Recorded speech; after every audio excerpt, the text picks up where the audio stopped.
notorious for sort of ragging on Mr. Gavin in California. So let's read this. Let's take a look. It's the headline. It says, state health officials said they rely on a very complex set of measurements that would confuse and potentially mislead the public if they were made public.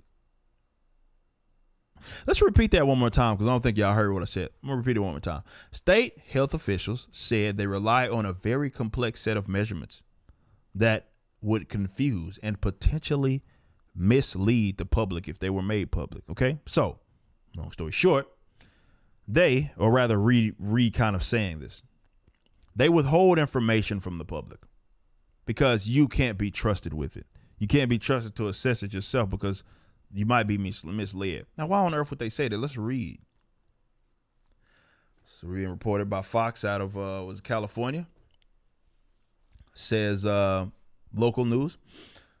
California Governor Gavin Newsom has from the start said that his coronavirus policy decisions would be driven by data shared with the public to provide maximum transparency. But with the state starting to emerge from its worst surge, his administration won't disclose key information that will help determine when his latest stay-at-home order is lifted.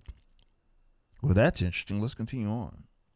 State health officials said they rely on a very complex set of measurements that would confuse and potentially mislead the public if they were made public. Dr. Lee Riley, chairman of the University of California, Berkeley School of Public Health and Infectious Disease Division, disagreed. There's more uncertainty created by not releasing the data that only the state has access to. He said in the email, its release would allow outside experts to assess its value for projecting trends and the resulting decisions on lifting restrictions, he wrote. But see, this is where you're confused, Mr. Dr. Lee Riley, is you not part of the clergy, bro. Right? There's a reason why they don't want you to have that information. Of course, there's experts that exist outside of the government, specifically the public experts that are just directly paid by way of the state. Some of these, guys that work for the colleges do as well, but that's more indirect, right? Paid by way of the students who then subsidize their institutions. These guys just straight up work for the government, and their policy decisions turn into actual, ruining of you guys' lives and stuff. Newsom, a Democrat, imposed the nation's first statewide shutdown in March. His administration developed reopening plans that included benchmarks for virus data, such as per capita infection rates, that counties needed to relax restrictions. It released data models state officials used to project whether infectious hospitalizations and deaths are most likely to rise or fall. As cases surged after Thanksgiving, Newsom tore up his playbook. Rather than a county by county approach, he created 5 regions and established a single measurement, ICU capacity, as the determinant for whether a region was placed under a stay-at-home order. So it's almost like the goalpost got moved, huh? Oh, man, there's been a black guy that's been on YouTube that recently got a strike for medical misinformation, by the way, who had been saying that since fucking March, that was going to be what happened, is that, hey, there's going to be completely arbitrary rules that are set here, and whenever they fucking feel like it, that bitch is going to move the opposite way, and you're not going to understand, what are we looking for? What's the metric here? Doesn't really make sense. It's because they keep changing a bitch. In short order, 4 regions. About 98% of the state's population were under restrictions after the capacity fell below 15% threshold. At the start of the week, no regions appear likely to have the stay-at-home order lifted soon because their capacity was well below 15%. But within a day, the state announced it was lifting the order for the greater county, Sacramento. They're playing with their lives. It's just like, yeah, we'll pull the plug, put the plug back in, just kind of whenever we want to, willy-nilly. Suddenly, outdoor dining and worship services were okay again. Hair and nail salons and other businesses could reopen, and retailers were allowed more shoppers inside. Local officials and businesses were caught off guard. They say state officials did not describe their reasoning other than say it was based on a projection for our ICU capacity. So basically, yeah, we're doing it. We're not going to tell you why.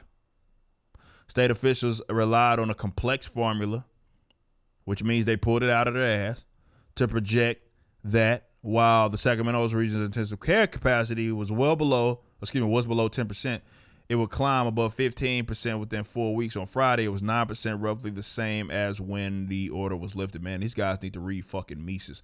What happened to the 15%?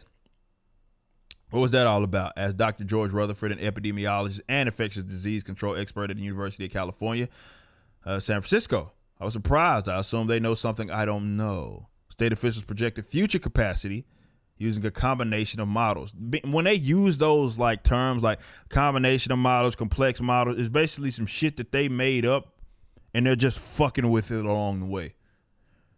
These fluid on the ground, hold on, whoa, missed some important news here. State officials projected future capacity using a combination of models. At the moment, the projections are not being shared publicly. Wow. And that's what the Department of Public Health spokeswoman Ali Bay said in an email to the Associated Press. So there was a projection, and those projections were not made public. California Health and Human Services Agency spokeswoman Kate Fulmar said officials are committed to transparency, provided twice weekly updates on whether regions can relax restrictions. So that's their idea of transparency. Like, transparency is like, we'll let you know when we let you know. Why do y'all think government is such a good idea? But she said projected ICU capacity is based on multiple variables, including available beds and staffing that change regularly. These fluid on-the-ground conditions cannot be boiled down to a single data point. And to do so would be mislead and create greater uncertainty for Californians. So basically what's happening is they're moving the post, right? They're moving the post and they're going based on, it's all arbitrary. So, of course, it makes sense that you wouldn't utilize one single data point, but you shouldn't be holding people hostage either way it goes. And nobody seems to be asking that question. First Amendment Coalition Executive Director David Snyder urged the state to change course. The state wielding extraordinary power these days. The state is wielding extraordinary power these days, he says. Power too close to business to directly impact people's livelihoods and lives. Man, sounds like some things I say. And so it owes it to Californians to disclose how and why it makes those decisions. Secrecy, he said, is exactly the wrong approach here and will only breed further mistrust, confusion, and contempt for the crucial role of government in bringing us out of a crisis. See, secrecy, Snyder, that's where you're not getting it. See, this is what, and that's kind of, those guys that say shit like that are kind of frustrating, right? Because they halfway get it and then they completely botch it, right? It's like they get to a certain point where it's like, okay, you have all of this power that is not good, right? And you're affecting us businesses and business owners. And then, you're making up rules on the fly. You're not giving us data. You're being in secret. And then he still thinks that there's a crucial role for them in this. And I'm like, see, that's the fucking problem. That's the only reason why they're able to it's that Stockholm syndrome, man. Right? Well, they still are clinging to this institution. That's the only reason why they're able to get away with it, is because they depend on you depending on them. If you told them to go fuck themselves, well, we wouldn't be in this situation. But because there's so many people who want them to have that power, just want them to do something a little better with it, that's why there's no forward progress. So long story short, what is happening here, and you can go read it if you would like. Again, this is Fox KTVU. Fox 2, right? Yeah. What's happening is that there are some sort of metrics that they're supposedly using to determine whether or not you can reopen and what capacity that you can reopen in. They're just hiding that information. And they're not being transparent with it because, again, their argument is that, well, it will confuse you if we let that information out there. So just let us experts kind of do what it is that we do. See, this is the problem here, guys. Like, what is it going to take for you to understand that? What is it going to take for you to realize that that is the issue right there? They can get away with it because they understand that you, as the citizen or citizenry, are looking to them as your savior. See, I had always, since this all popped off, this should have been a completely decentralized approach. It's a lot of enterprise in America, a lot of private individuals, a lot of people that are doing great things to serve their fellow man.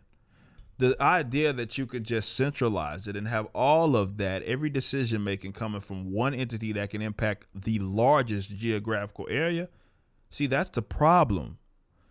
And that's not a recipe for success. And that's not just with that. That's with anything. Why would a handful of often unelected bureaucrats be able to dictate? Why should they be able to dictate what millions upon millions of people and how they're going to handle it? Because what happens is, in the event that they make the wrong decision, which is almost always, well, you're damned. At least if it was a more decentralized approach, you can see people try things, trial and error, make decisions for themselves because they are adults at the end of the day.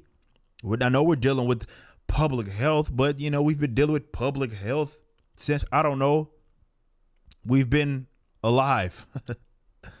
Right? This is just kind of what you deal with. And being a human being and engaging with other human beings has its own risk. A risk that people should be free to take. And as people are free to take those risks, we can see great minds come together in their own ways to figure out how best to solve issues, not entrusting one gigantic entity to do everything and make decisions for you. And they've already told you they have no desire to be transparent with it. Like, hey, you just wait on us. We'll do it when we do it. And they working their neck while they saying it.